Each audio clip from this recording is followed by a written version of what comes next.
So here's a video, real quick one. John, did Jeshua perform miracles? Question mark, question mark. Please make a video on this. Prayer symbol, prayer emoji. I love all that. That's great. I get asked this an awful lot. I get asked this more than you can possibly know. How come you never talk about the miracles? Why do I never talk about the miracles? Because I don't remember the miracles. I'm not saying they didn't happen.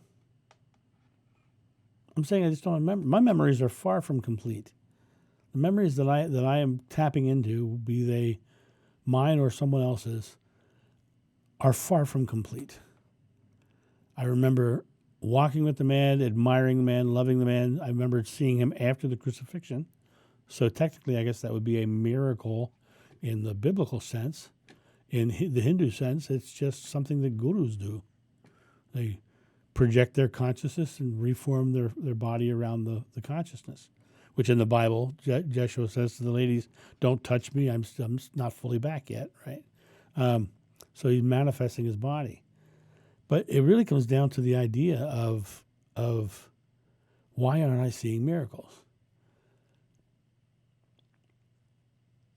Because I truly believe this, that when people look at the miracles in the Bible, they're expecting to hear the Hallelujah chorus and seeing those lights shining from heaven and all of the light show and all the music show and all the Hallelujah, Hallelujah, all the stuff, right?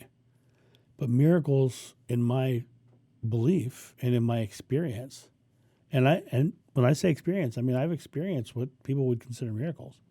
I've watched the sick get healed instantaneously within 15 minutes.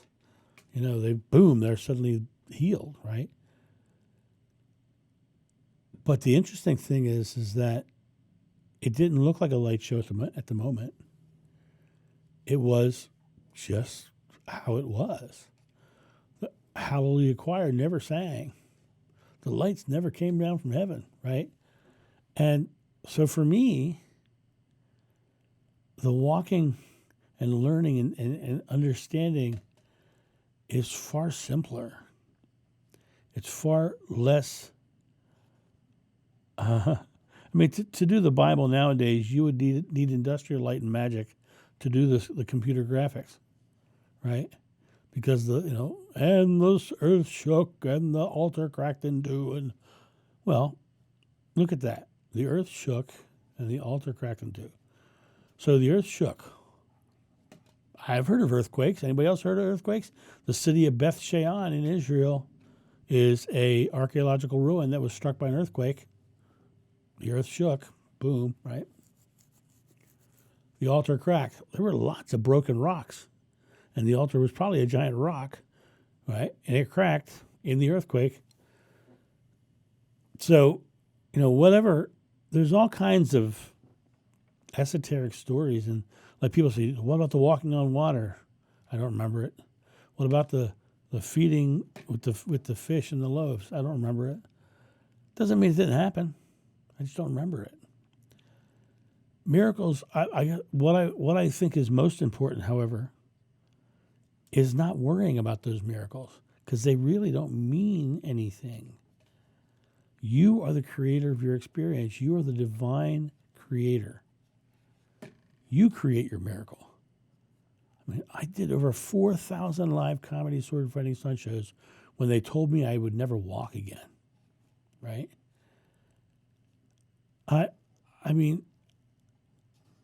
I got a job that out of the blue that was an incredible job that was, but people would try to get that job forever, teaching at a college that was like a well-known college. But I got it because I asked God for it, right? I've experienced amazing miracles in my life, but people go, oh, wow, that's amazing that happened. That's incredible that happened, right? When it happened, the Hallelujah choir did not sing. And I think it really comes down to the idea of stop worrying so much. And I'm not talking about you, I'm talking about in general. We need to stop worrying about what happened way back when and really start reading into the truth of it all, finding the things that ring true for us, and stop worrying about the stories. Because a lot of those stories, I'm going to tell you flat out, I 100% believe that a lot of those stories were left over from pagan religions. When Constantine started adding things in and changing things to make people, I mean, the virgin birth was not a Judeo belief, was not a Jewish belief, right? It was a Roman and Greek belief. Plato was a virgin birth. Horus in Egypt was a virgin birth. There are tons and tons of virgin births in pagan theologies. And then the pagan theologies took over Christianity. Rome took over Christianity. Constantine came to the Nicene Council dressed as the pagan sun god and wasn't baptized until his deathbed.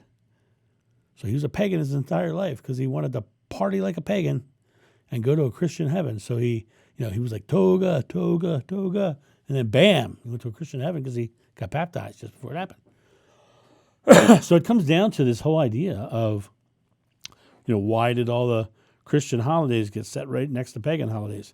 Because it made it really easy for pagans to transition over. There's a lot into ancient texts, but they're ancient texts. That's the key, the word ancient. You ever played the telephone game? If you've ever played the telephone game, 10 people can't get the same information right. Imagine that over 2,000 years, multiple languages, multiple interpreters. Imagine that. It's just not the same. So, as far as miracles are concerned, I don't know whether there were miracles. I think if there were miracles, and miracles are a subjective term, I think that they did not have a hallelujah choir, and they were not as crazy as people thought them to be. And that's just really what kind of my belief on it. Honest to God, though, I wish I could remember miracles, because wow, how cool would that be? The only one that I remember is seeing him on the beach after the crucifixion, after I remembered carrying him to the tomb. I remembered it. And I saw him afterwards with no injuries. So I know he came back. So that's miraculous. But I didn't hear the choir then either. And so I want to kind of demystify the miracles, because we all create miracles every day. Everything that you believe is created right in front of you. That's a miracle. The key really comes down to consciously creating right in front of you, consciously creating a loving world. That is miraculous. You guys have a great day, and I'll talk to you soon. See ya. Bye. Thank you, my friends, for watching this video. If you enjoyed it, please make sure that you've subscribed and you like it, you share it, but also comment below it. Let's get this community talking about these topics and spreading this information out far and wide so we can change the world for the better. Thank you.